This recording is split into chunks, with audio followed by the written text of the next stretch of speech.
नमस्कार और साक्षी news network और आप सभी का स्वागत है। आज़ादी की अमृत कहानियाँ के अंतर्गत आज सूचना और प्रसारण मंत्रालय ने जिन 7 महिलाओं की कहानी लॉन्च की है, उसमें से आज 3 मंच पर मौजूद थीं और उन 3 में से 2 आज प्रभा साक्षी पर हैं। आइए देखते हैं इनसे खास बातचीत। मेरे साथ इस वक्त हर्षिनी जी हैं। हर्षिनी जी, आज का जो कार्यक्रम रहा, आपके ऊपर एक शॉर्ट वीडियो भी लॉन्च हुआ। पहले तो हम इस पर आपकी प्रतिक्रिया जानना चाहेंगे। एक बहुत अच्छा प्रयास है ministry of information and broadcasting and Netflix. जी, दे अप्रोच्ड अस और उन्होंने एक छोटा वीडियो बनाया जी, सो दैट एक आज़ादी का अमृत महोत्सव का एक पार्ट है ये। जी, और वो हमारी स्टोरी, हमारा जो काम है, जी, जो हमने किया वो लोगों तक पहुंचाने के लिए, सो दैट लोग इंस्पायर हो और वो भी ये काम करे। जी, इसके लिए ये बहुत अच्छा प्रयास है एंड आई एम जी। Very thankful to them. जी, हर्षिनी जी, वीडियो भले ही छोटा है लेकिन काम बहुत बड़ा किया आपने। आप भारत की पहली ऐसी महिला हैं जो कि फायर सर्विसेज में गई। ये विचार कैसे आया? जी, मुझे वर्दी पहनना था, जी, देश की सेवा करनी थी, जी, तो I was trying for that. जी, और मुझे पता चला कि फायर कॉलेज को वर्दी है, जी, तो मैंने फॉर्म खरीदा। उसके पहले मुझे मालूम नहीं था कि एक जेंट्स कॉलेज है। जी, और जब मैं फॉर्म भर के वहाँ गई तब पता चला कि वो एक जेंट्स कॉलेज है। मुझे बोला गया कि आप आर्म फोर्स से ज्वाइन करो, आर्मी नेवी एयरफोर्स ज्वाइन करो, जी, this is not for you. जी, सो बड़ा बुरा लगा और मैंने बोला अब तो मैं यहीं पे एडमिशन लेके बताऊंगी। जी, एंड वहाँ पे मैंने एडमिशन लिया, मेरा एंट्रेंस पास हुआ एंड आई जी, studied there in a gents college for 3.5 years। जी, और फिर उसके बाद जो मेरा सपना था जो एक यूनिफॉर्म पहन के मुझे देश की सेवा करनी थी, वो जी, पूरा भी हुआ और मैं एक पायनियर भी बनी वो कॉलेज में पहली बार एडमिशन लेके। सो जी। दिस और was my Harshini ji, journey. आपने एडमिशन लिया और अभी आप काम कर रही हैं, लेकिन कदम-कदम पर आपको एक जो हमारे यहाँ पे एक बड़ी दिक्कत ये रहती है कि कोई महिला अगर कदम आगे बढ़ाती है तो उसको तमाम तरह की परेशानियों का सामना करना पड़ता है। आपके समक्ष भी ऐसी परेशानी आई होंगी, आपने कैसे उनका निदान किया, कैसे हल निकाला? हम ये जानना इससे चाहते हैं ताकि और महिलाओं को भी प्रेरणा मिले।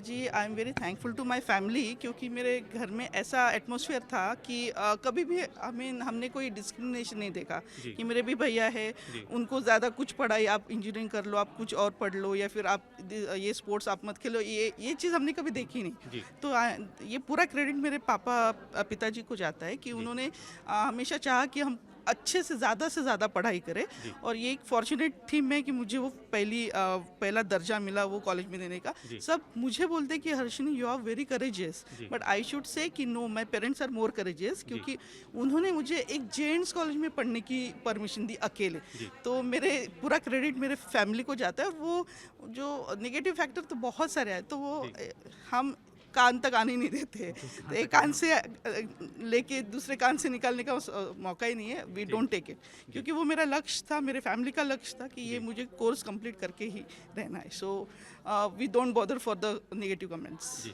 और अभी सरकार की बहुत सारी योजनाएँ चल रही हैं महिला सशक्तिकरण की दिशा में, आपको लगता है कि पर्याप्त हैं और दिशा में प्रयास किए जाने तो चाहिए? ये एक, और ये जो है आज़ादी की अमृत कहानी, ये उसका ही एक प्रयास है जी, ना। तो जी, ये अभी काफ़ी जगह से इसको प्रसारित किया जाता है और काफ़ी लोगों तक अभी पहुंच रहा है। जी, अब अभी इसके पहले तक किसी को नेशनल वाइज सर्विस कॉलेज जी, का नाम ही नहीं मालूम था, जी, बहुत दुख की बात है। बट अभी ऐसे मौक़ों से लोगों को वो कॉलेज के बारे में पता चलेगा कि वहाँ ऐसा भी कोई कोर्स पढ़ाया जाता है और वहाँ पे अभी लड़कियाँ काफ़ी संख्या में है। सो जी। There is no difficulty. जी, बहुत धन्यवाद हर्षिनी थैंक जी, यू। बहुत शुभकामनाएँ आपको। मेरे साथ इस वक्त अंशु जी हैं। अंशु जी, एक ही सीज़न में 2 बार एवरेस्ट की चढ़ाई, ये आपने क्या लक्ष्य एकदम पहले साध लिया था कि मुझे ये करना ही करके दिखाना है? क्या प्रेरणा थी आपके मन में ऐसा करने की? अ, देखिए, जब मैंने शुरुआत किया था तो लोगों को मेरे ऊपर बिल्कुल भी भरोसा नहीं था कि मैं कर पाऊँगी। जी, तो कहीं न कहीं मेरे मन में भी एक थोड़ा-सा एक डाउट था, क्योंकि मैंने बहुत लेट स्टार्ट किया था। जी, तो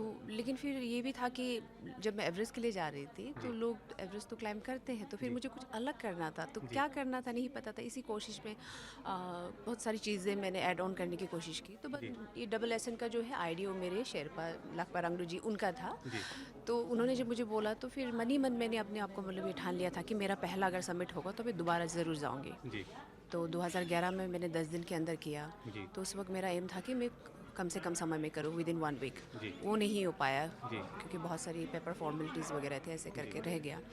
तो मैं फिर 13 में मैं गई, वहाँ उस वक्त भी वो नहीं हुआ। देन 14-15 में मैं गया, तो जी, 14 में जो है आपका एवलांच आके 16 लोग गुजर गए थे। जी, देन फिर 15 में अर्थक्वेक हुआ। जी, तो 16 में मेरा बुरा हाल था, मेरे कंप्लीटली एग्जॉस्टेड हो गई थी हर जी, तरफ से। जी, तो बट परमिट उन्होंने एक्सटेंड किया हुआ था 2017 के जी। लिए तक के लिए। जी। तो फिर मैंने सोचा कि नहीं, मुझे कोशिश करनी चाहिए, ऐसा ना हो कि कल को मैं फिर रिग्रेट करूँ। जी। तो वैसे तो मुझे लग रहा था कि सारा मतलब डेड एंड मुझे दिखाई दे रहा था, कोई उम्मीद नहीं था, सब कुछ जितनी रिसोर्सेज थे, सारा एनर्जी सब कुछ ड्रेन आउट हो गया था। जी। बट फिर भी मुझे ये था कि बाद में जाके मुझे रिग्रेट नहीं होना लाइफ में जी। करके मैंने फिर से हिम्मत जुटाई, फिर अपने आप को करके कोशिश करके मैंने फिर स्पॉन्सर्स को अप्रोच किया, एक करके मतलब वहाँ पहुँची एंड फाइनली मेरा एक्सपेक्टेशन जो मैं करना चाहती थी वो मैं कर पाई। तो इसके लिए कई साल लग गए मुझे, कई साल के प्रिपरेशन, कई साल के।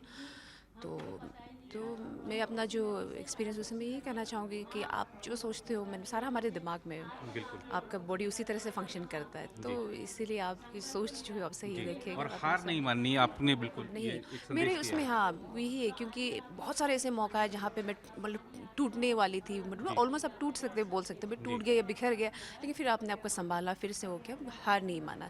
तो आई थिंक यही चीज़ है जिसकी वजह से मुझे कामयाबी मिली जो भी मैं और अभी सरकार ने ये जो एक अभियान शुरू किया है, आज़ादी की अमृत कहानियाँ, इस पर आपकी क्या प्रतिक्रिया? आपको लगता है कि इस अभियान के जरिए जो ऐसी प्रेरक कहानियाँ हैं, आप जैसे लोगों की जो महानतम कार्य कर रहे हैं, लोगों को और प्रेरणा देगी? बिल्कुल, मैं वही हमेशा कहती हूँ कि जैसे जब भी हमें हमारी कहानी को मतलब सराहा जाता है, हमें सम्मान दिया जाता है, तो वो एक व्यक्ति को नहीं, वो पूरे समाज को आगे बढ़ाने के लिए उसको करते हैं। जी। तो इस तरह की कहानियाँ लोगों को और पता चलेंगे तो वो भी प्रोत्साहेंगे कि वो भी अपने जीवन में कुछ ऐसा करें, तो definitely it will bring a positive change. जी। और आपने चूँकि एक बड़ी कामयाबी हासिल की है, तो जब अब अपने सहेलियों से, अपने समाज में जब आप जाते हैं, तो एक लोगों का एक बदला सा एक रुख रहता होगा, तो उस पर क्या कहना चाहेंगे? सभी बहुत गौरव मतलब महसूस करते जी। हैं, और ऐसे भी मेरे बहुत क्लोज फ्रेंड भी थे जिन्होंने मेरा मजाक उड़ाया था, ये जी। क्या था, तो अब जी। उनका माइंडसेट उनका टोटली चेंज हो गया है। जी। तो वो ये है, जी, जी, मुझे भी बिल्कुल। खुशी तो होती है। आपने बिल्कुल संदेश दिया है कि किसी के बड़े लक्ष्य का मजाक नहीं उड़ाएं और हार कभी नहीं माने, लगे रहिए। अभी जैसा अंशु जी ने बताया कि दिमाग में आपके सब कुछ है, वही पूरा बॉडी कंट्रोल करता है। लगे रहिए अपने मिशन के लिए, सफलता जरूर मिलेगी। बहुत धन्यवाद अंशु जी, बहुत बहुत शुभकामनाएं। अगर आप भी लेना चाहते हैं देश दुनिया की तमाम जानकारी, तो आज ही सब्सक्राइब करें हमारे चैनल को। साथ ही नीचे दिए बेल आइकन को जरूर दबाएं ताकि हर अपडेट आप तक पहुंच सके।